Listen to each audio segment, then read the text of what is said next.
Tape has just released Arc 9 Chapter 42, and this video will be a summary of the chapter. And by the way, this chapter is amazing.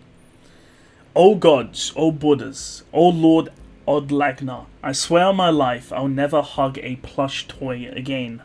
The scene changes. The instant the knee slammed into his chin, Roy's thoughts sparked like lightning in his mind. Something was wrong. Confusion. Doubt. Ram tells Roy to die, grabbing him by the throat and using Fuller. A blade of wind pierced Roy and blood spurted out. However, it didn't hit Roy's true body.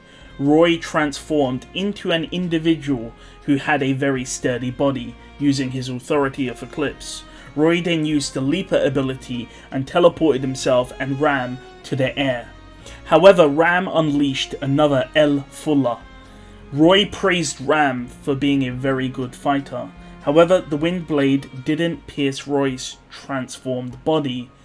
Roy then utilized another skill, a punch. If Ram was hit by this punch, her delicate body would be shattered. However, Ram disappeared and appeared beside Roy, kicking him downwards to the ground. Roy finds it beautiful as he watches Ram's skirt as she twirls downwards. Roy crashes into the floor and is happy at how Ram easily defeated his combo attack. Roy says that he has to pour everything he has in, or else then it isn't considered love. Ram then says that she heard this spiel before and it's disgusting. Roy was about to attack Ram again, but a guilty law appeared and Roy had to grapple with the guilty law. As Roy was about to tear off the legs of the guilty law, underneath the guilty law was Ram, who unleashed another Fuller at Roy. And Roy once again says that Ram is amazing. Roy's hit in the head with a winged bullet. Then the guilty law swipes Roy with its tail, launching him across the floor. Melancholy then tells her puppies to attack Roy. The wolf pack of hounds chomped on Roy, ravaging him. As Roy spewed blood, he sang a song, freezing the wolf pack in place. He then made blades from his own blood, which he then used to kill the witch beasts.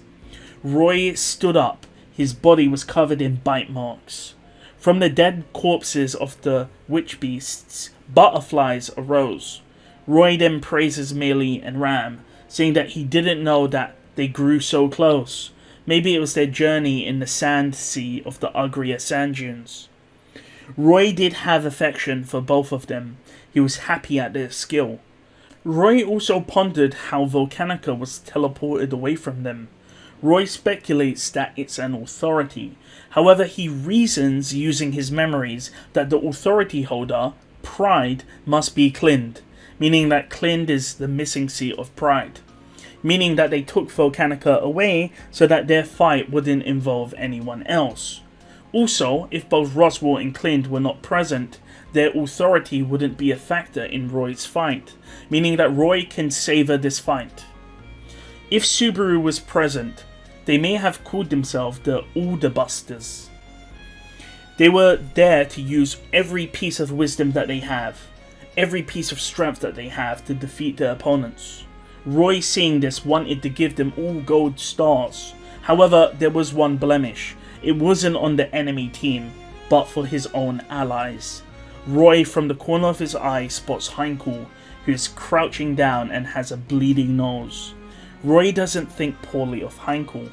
Hankl had a rare delicacy, but unfortunately, even if he was a rare delicacy, he was spoiling the main course. Roy says even if there's an extravagant dish, if there's rubbish on the plate, it ruins the meal. Everyone was giving it their all, except for Hankl. Roy calls out to Hankl, telling him to give it his all. Roy then asks Hankl if he should remove Hankl's burden. However, Hankl's expression changed, and Roy was happy, saying, "That's more like it." The scene changes. Dear God, dear Buddha, dear Odlagna, I swear I'll never use needle and thread in my life again. The scene changes. Flam and grasses appear behind Hankl and punch him to the ground. Hankl vomited.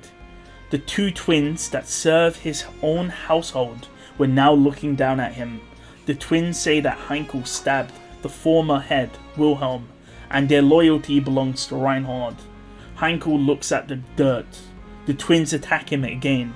Hankl tries to block some of the attacks, but he's beaten senseless. Hankl swung his sword, but the twins dodged his attack and countered him. Hankl fell back and his head hit the ground, but Hankl then stood up. He looked at the twins, and he could see some hesitation in their eyes. The hesitation was that Hankl was still somehow standing. Maybe only 10 seconds had passed, yet he was still standing. But regardless, the winner was decided. This wasn't even a battle. Hankl's resolve is strong. If he falls here, then what was the point in doing everything up until now? What was the point in stabbing Wilhelm in the back? Roy calls out to Hankl. Hankl realizes it's just him and Roy Alfard left alone.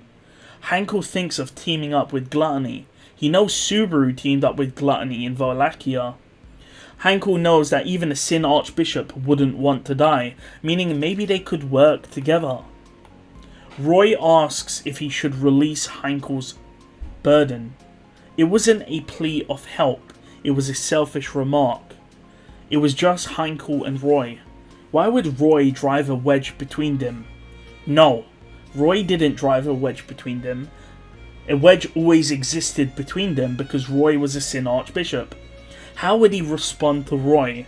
Release his burden that shackled him? Hankl would never allow that to happen. Hankl's expression changed. That's more like it, Roy shouts. However, his voice never reached Hankl's ears.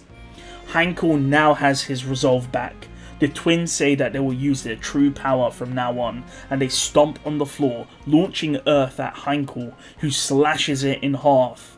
However, the twins have disappeared from Hankl's vision. The twins appear beside Hankl, punching him. Hankl's ribs broke and he coughed up blood. However, he grabbed the twins' wrists, holding them in place. The twins continued to attack Hankl with their three arms and legs, but Hankl refused to let go of them. Hankl knew that he had an unnatural durability, so he knew he could do this. His style was the opposite of a swordsman, but this was expected of Hankl Astria. His face was bloodied and bruised and swollen.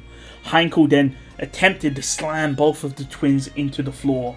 In that moment, he forgot they were children. He forgot that they served the Astria household. He forgot that they were the granddaughters of Carol and Grimm. No, he didn't forget. He just shut his eyes to it. The scene changes. O gods, O Buddhas, O Lord Odlagna, I swear I'll never sing again in my life. The scene changes. The Rainbow Butterflies by Roy was the manifestation of death. It was similar to the rainbow magic employed by the finest knight Julius. If the butterflies touched you, you would be erased from reality. Meili then called out to Ram, calling her sister, but Ram says that isn't her name. Meili then calls her Ram Mathers. The guilty law knocks down some trees, and then Ram jumps up and aims her wand. Ram uses El Fuller, which sends shattered pieces of wood at the butterflies, causing an explosion of rainbow light. This sends shivers down Roy's spine. The butterflies destroy all that it comes into contact with, and yet these two manage to counter it the first time they see the ability.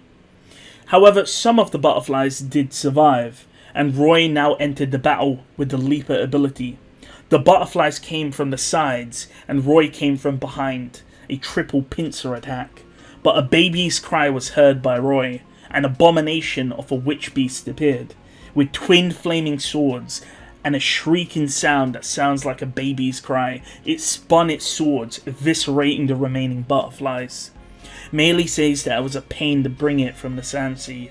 Meili, now riding the starving Horse King, was waiting, and Roy pondered his next move. However, a voice told him what he's waiting for, and Roy was punched and launched into the air. Roy was confused. Ram was in a different position.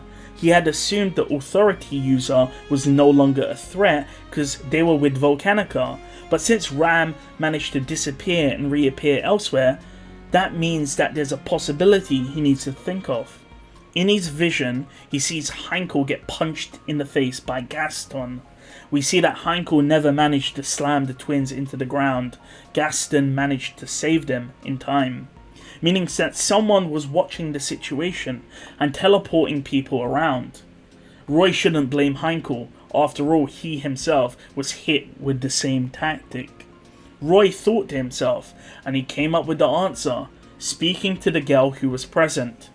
Petra-chan, since when did you become a Sin Archbishop?